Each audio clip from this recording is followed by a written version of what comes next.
Most weekends are meant to help you recharge. Kelly arrives at the remote Stillwater house expecting exactly that: soft lighting, tranquil lake views, and a perfectly aesthetic escape from the digital grind. As a career influencer, she plans to film a simple, curated miniseries. She wants easy content, capturing the relaxing vibe of a luxury retreat to predictably feed her followers. But Stillwater House is designed to erase her. The bright, warm aesthetic of a lifestyle vlog abruptly drops away, replaced by creeping dread and a schedule she cannot control. Kelly walks through the doors believing she is the director of her own story. She holds the camera, sets the frame, and calls the shots. She has no idea she has already been cast as the star subject of someone else's production. We think of a camera as a tool for creating art.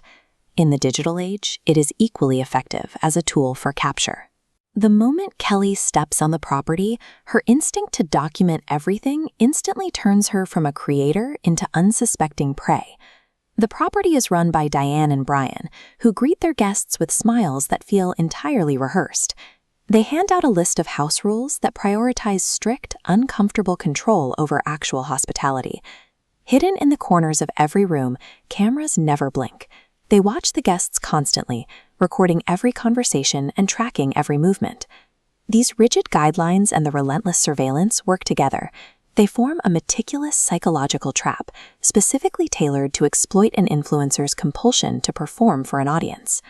6 couples arrive at the house under the impression they are complete strangers.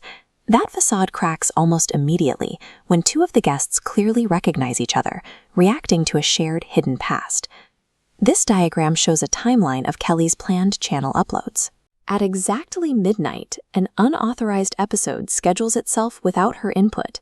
A timer starts counting up, broadcasting a real-time feed of her life. Looking at the split in this timeline, the data gap between the tracks highlights a terrifying discrepancy. The events playing out on the live broadcast completely contradict what Kelly has actually experienced inside the house. As the nodes on this diagram scramble, so does her geographic reality. Physical keys change hands inexplicably, and room assignments shift without warning, leaving Kelly unable to trust her own memory of the building's layout. Physical isolation is frightening, but it is manageable if you can trust your senses. The true terror here is the theft of a person's objective reality. Someone is manipulating time and space to make Kelly doubt her own mind. The environment quickly turns hostile. A massive storm rolls in, instantly severing all cell service and cutting the guests off from the outside world. The main security gates slam shut and lock from the inside. Diane, maintaining her chillingly perfect host persona, insists the lockdown is strictly for their safety, effectively turning their fear into a tool for blame. Then the bodies start to drop. Down at the water's edge, a guest suffers a fatal fall. When reviewing the footage, the image is covered in digital glitch artifacts.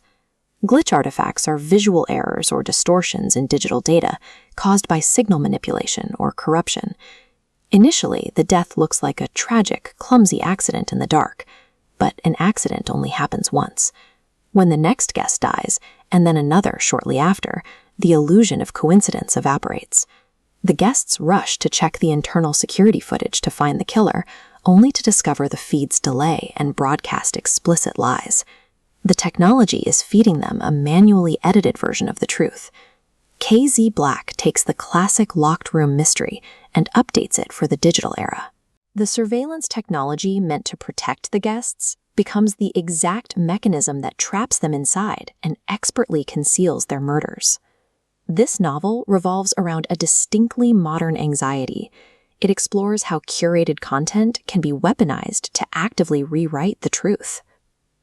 This diagram shows how the internal cameras process information using misaligned vector shapes. Vector shapes are scalable digital graphics created using mathematical lines and curves rather than pixels.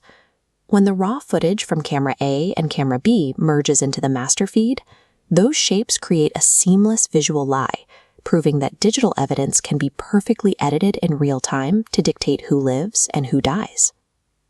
Watching the master feed construct a flawless fiction forces the reader into an uncomfortable corner. It asks us to question why we place so much blind trust in the digital surveillance systems watching us every day. The Lakehouse Guests succeeds by subverting a daily habit. It takes the ordinary, often vain act of looking into a camera lens and turns it into an act of fatal vulnerability. The pacing is relentless, the suspense is tightly wound, and the anxieties it plays on are perfectly timed for our highly connected world. You have to experience this timeline manipulation for yourself. Grab a copy of The Lakehouse Guests to find out exactly who makes it out of Stillwater House alive. And when you finish, head over to tracyjaxmysteries.com. I've compiled a full list of top-tier thriller recommendations to keep you reading all night long.